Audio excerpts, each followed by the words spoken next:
जो भी होता है अच्छे के लिए होता है। एक राजा था जो मिठाइयों का बहुत शौकीन था। राजा के लिए मिठाई उसके ही राज्य के सबसे अच्छे हलवाई के यहाँ से आती थी। रोज की तरह राजा एक दिन मिठाई खा रहा था। तभी उसने देखा कि उस मिठाई के डब्बे में एक मक्खी मरी हुई है। ये देखकर राजा को बहुत गुस्सा आया। बात तो छोटी सी थी, लेकिन वो तो राजा था। उसके लिए ये कोई छोटी बात नहीं थी। हलवाई की इस गलती के लिए राजा ने उसे सजा सुनाई और हमेशा के लिए अपने राज्य से बाहर कर दिया। इस बात को काफी समय बीत गया।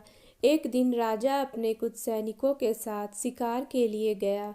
जंगल में थोड़ा अंदर जाते ही उन पर लुटेरों ने हमला कर दिया। लुटेरों ने सब कुछ लूट लिया और राजा के सभी सैनिकों को मार दिया। राजा किसी तरह अपनी जान बचाकर वहां से भाग गया और दूसरे राज्य की सीमा में पहुंच गया। कुछ देर में अंधेरा हो गया और वो राजा सुबह होने का इंतजार करने लगा। अगले दिन वो राजा उस राज्य के लोगों से मदद मांगने लगे, लेकिन दूसरे राज्य के लोग उसे भिखारी समझकर उसकी तरफ ध्यान भी नहीं दे रहे थे। वो राजा भूखा प्यासा एक जगह पर ही पड़ा रहा। थोड़ी देर बाद एक व्यक्ति उस राजा के पास आया और बोला, महाराज, आप यहाँ इस हालत में कैसे? राजा बोला, कौन हो तुम और मुझे कैसे जानते हो? उस व्यक्ति ने कहा, महाराज, मैं वही हलवाई हूँ जो अक्सर आपके महल में मिठाइयाँ भेजा करता था। राजा ने उसे सारी बात बताई। उस हलवाई ने राजा की मदद करी और उसे वापस अपने राज्य भेजने का सारा इंतजाम भी कर दिया।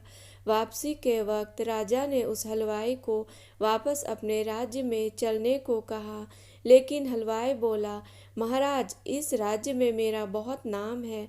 मेरी बनाई मिठाइयाँ इस पूरे राज्य में फेमस हैं। यहाँ आकर मैं काफ़ी अमीर हो गया हूँ। अगर आप उस दिन मेरी गलती की वजह से मुझे राज्य से नहीं निकालते तो शायद मुझे ये सब कभी नहीं मिल पाता और ना ही मैं कभी आपकी मदद कर पाता। आप ऐसे ही भूखे प्यासे मर जाते। शायद जो भी हुआ वो सबके अच्छे के लिए हुआ। राजा ने उस व्यक्ति का धन्यवाद किया और अपने राज्य की तरफ चला गया। हमारी ज़िंदगी में अच्छा और बुरा वक्त लगा रहता है। अच्छी यादें और अच्छा वक्त हम बहुत जल्दी भूल जाते हैं, लेकिन बुरा वक्त हमें हमेशा याद रहता है। हम ये बात अक्सर भूल जाते हैं कि हमारा बुरा वक्त भी हमें कुछ न कुछ सिखाता ज़रूर है। हमारा बुरा वक्त हमें ज़िंदगी को सही से जीना सिखा देता है। कहानी पसंद आए तो मेरे चैनल को सब्सक्राइब करें और मेरे वीडियो को लाइक करना ना भूलें। धन्यवाद।